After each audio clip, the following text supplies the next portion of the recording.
Ubius incertum, ibius nullum. Tidak ada kepastian hukum, maka tidak ada hukum. Assalamualaikum warahmatullahi wabarakatuh. Shalom, Om Swastiastu, Namo Buddhaya. Perkenalkan, kami dari tim ARES Universitas Muhammadiyah Yogyakarta dengan saya Muhammad Fatih selaku pembicara pertama, Saudara Muhammad Alvin Imanullah selaku pembicara kedua, dan Saudara Muhammad Arya Ansar selaku pembicara ketiga. Dewan juri yang kami hormati, sebelum melangkah ke bangkuran argumentasi kami, izinkanlah kami mendudukan mosi perdebatan kita pada kali ini untuk mencapai sebuah perdebatan yang konseptual dan komprehensif. Dewan juri yang terhormat, penyelesaian sengketa tanah di Indonesia merupakan bentuk dari upaya mewujudkan kemakmuran rakyat sebagaimana tertuang dalam pasal 33 ayat 3 Undang-Undang Dasar 1945.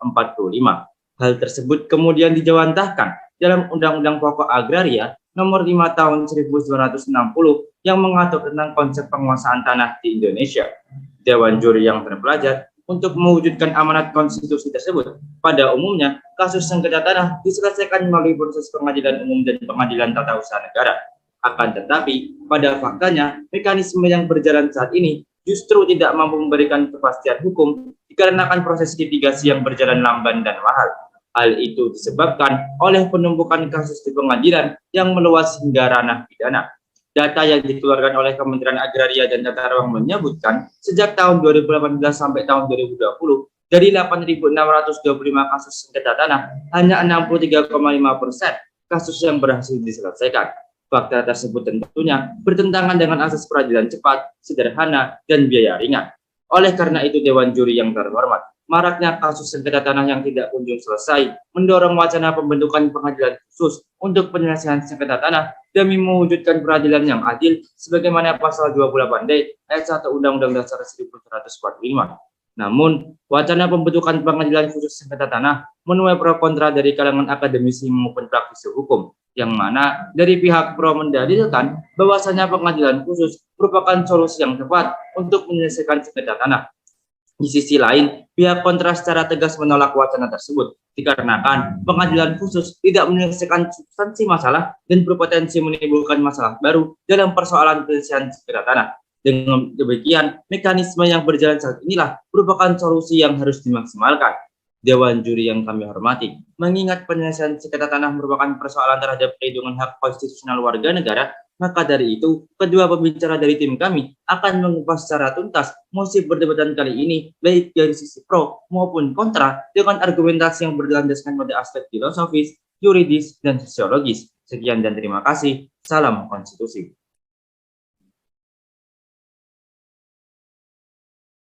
Droil down, please question the amount. Hukum memberi tidak lebih dari yang dibutuhkan. Pembentukan pengadilan khusus pertanahan merupakan salah satu pemenuhan hukum kepada masyarakat. Dalam hal ini, yaitu pemenuhan kepastian hukum kepada masyarakat. Assalamualaikum warahmatullahi wabarakatuh. Salam, Om Swastiastu, Namo Buddhaya, salam kebajikan. Perkenalkan, saya Muhammad Alvin Imanullah selaku pembicara kedua dan berada pada standing pro pada mosi perdebatan kali ini. Dewan juri yang terhormat, rekan berpikir kami dari tim kontra yang saya banggakan, serta teman-teman sivitas akademika pemerhati hukum semuanya. Perlu diketahui bersama bahwa sengketa tanah terjadi karena tanah mempunyai kedudukan yang penting yang dapat membuktikan kemerdekaan dan kedaulatan pemiliknya. Tanah mempunyai fungsi dalam rangka integritas negara dan fungsi sebagai modal dasar dalam rangka mewujudkan kemakmuran rakyat.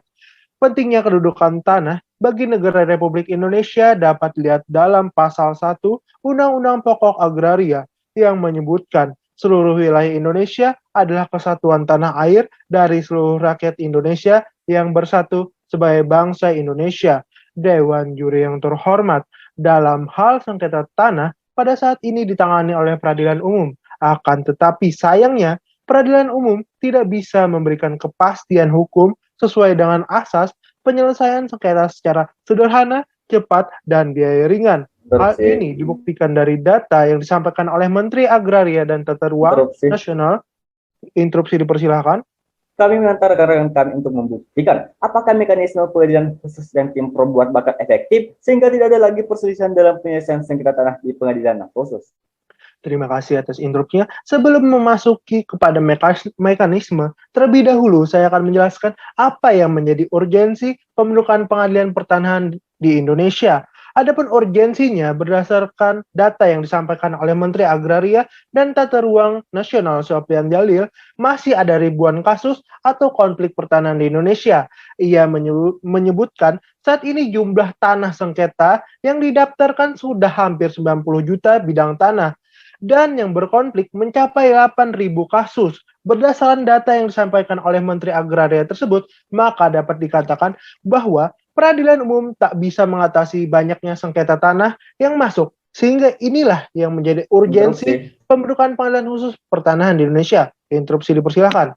Perlu kita ketahui Dewan Jaya terhormat bahwa pemerintah telah membuat pengadilan khusus hubungan industrial yang di mana pengadilan khusus tersebut dibuat karena dianggap penyelesaian sengketa perburuan dianggap terlalu panjang dan minta waktu. Namun, semenjak dibentuknya pengadilan khusus hubungan industrial, kritik dan keluhan pun terulang kembali di pengadilan khusus.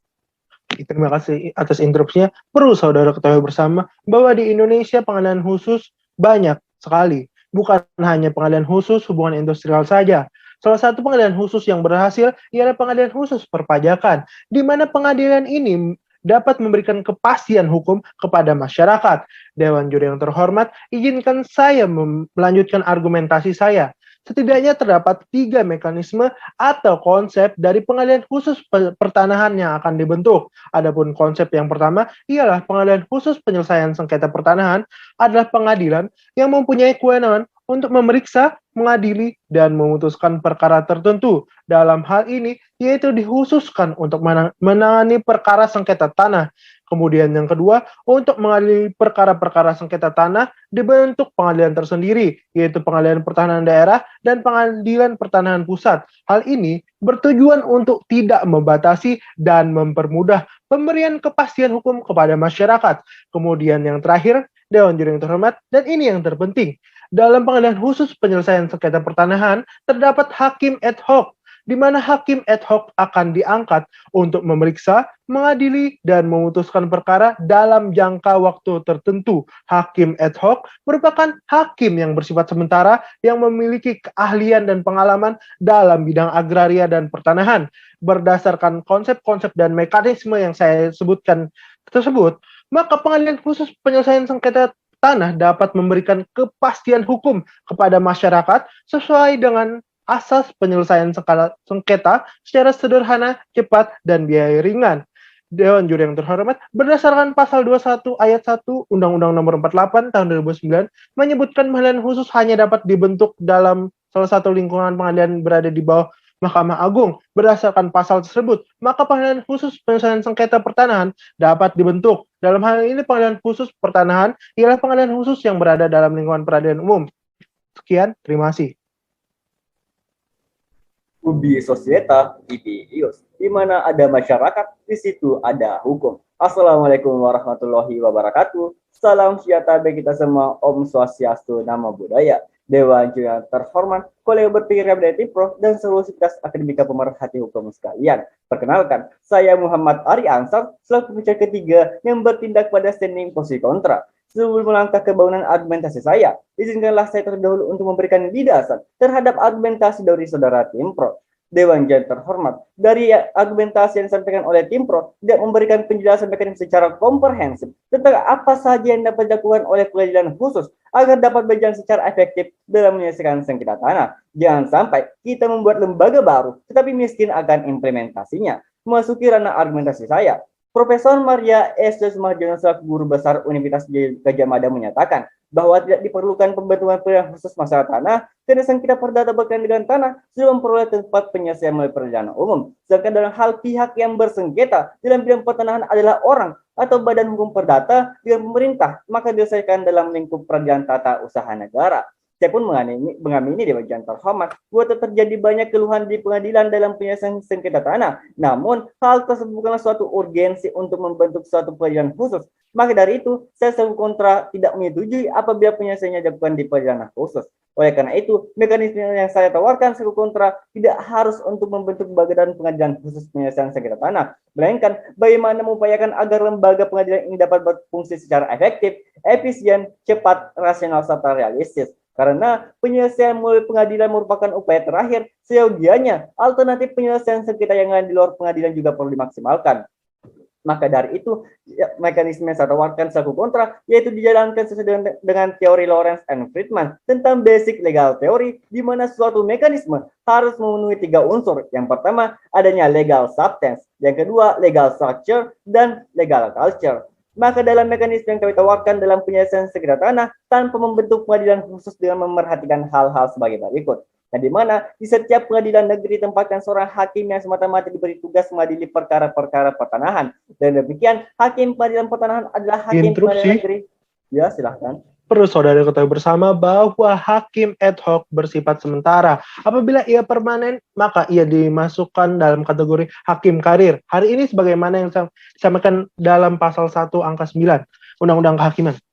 Maka dari itu, Dewan Jam terhormat, dalam mekanisme kami, hakim yang dimaksud adalah hakim ad hoc yang telah menerima sertifikat hakim khusus penyelesaian sengketa tanah yang diatur di Undang-Undang Kekuasaan Kehakiman. Melanjutkan karena argumentasi kami. Selain itu, adanya penyelesaian sengketa melalui arbitrase yang diatur dalam Undang-Undang Nomor 30 Tahun 1999. Interupsi. Ya, silakan. Sebagaimana yang kita ketahui bersama bahwa sekarang ini arbitrase merupakan jalur non-litigasi yang tidak berhasil dan tidak dapat memberikan kepastian hukum. Lalu mekanisme seperti apa yang saudara tawarkan selain pembentukan pengadilan khusus sengketa pertanahan untuk memberikan kepastian hukum? Maka dari itu, Dewan Jam terhormat, agar arbitrase dapat berjalan secara efektif, terdapat unsur-unsur yang harus diperhatikan. Yang pertama, adanya penentuan sengketa pertanahan apa saja yang dapat diserahkan penyelesaiannya melalui pada arbitrase. Dan yang kedua, adanya penentuan tentang siapa yang berhak menjadi arbiter, yang di mana arbiter tersebut mampu bersikap independen agar dapat dipercaya oleh kedua belah pihak. Di samping itu harus memenuhi ketentuan baik yang tertulis maupun tidak berkenaan dengan masalah tanah. Dan yang ketiga, adanya penentuan tentang cara pengangkatan arbiter. Dan yang keempat, ada penentuan sifat keputusan itu sebaiknya bersifat final dan tidak dapat dimintakan banding. Apabila semua unsur yang untuk terciptanya arbitrase itu sudah dapat dipenuhi, sehingga dari itu untuk menyelesaikan sengketa tanah dapat dilakukan dengan waktu singkat, murah, efektif, serta efisien, yang dimana hal tersebut belum tentu dapat diakomodir apabila penyelesaian sengketa tanah dilakukan di pengadilan khusus. Sehingga tendensi pembentukan pengadilan khusus dalam sistem peradilan Indonesia justru mengakibatkan pemindahan masalah dari lembaga asal kepada lembaga baru. Maka dari itu, pembentukan pengadilan khusus bukanlah cara efektif serta efisien dalam penyelesaian sengketa tanah. Atas dasar itulah, Dewan Jam terhormat, saya tetap tegas pada standing posisi kontra pada mosi pembentukan pengadilan khusus penyelesaian sengketa tanah di Indonesia. Sekian dan terima kasih. Profesor Sajipto Raharjo pernah menyatakan, hukum untuk manusia, bukan manusia untuk hukum. Dewan Juri yang kami hormati, Pasal 1 ayat 3 Undang-Undang Dasar 1945 menegaskan bahwasannya negara Indonesia adalah negara yang menganut supremasi hukum. Dalam praktiknya, supremasi hukum tersebut diwujudkan oleh lembaga peradilan yang menciptakan keadilan sosial bagi masyarakat. Hal tersebut sejalan dengan teori keadilan yang disampaikan oleh John Rawls, bahwasanya keadilan adalah kebajikan utama dalam institusi sosial. Oleh karena itu, Dewan Juri yang kami hormati, di ujung perdebatan kali ini, kami dapat menyimpulkan bahwa dalam menyelesaikan kasus sengketa tanah, diperlukan suatu lembaga peradilan yang sejalan dengan Undang-Undang Dasar 1945 dan tujuan peradilan itu sendiri.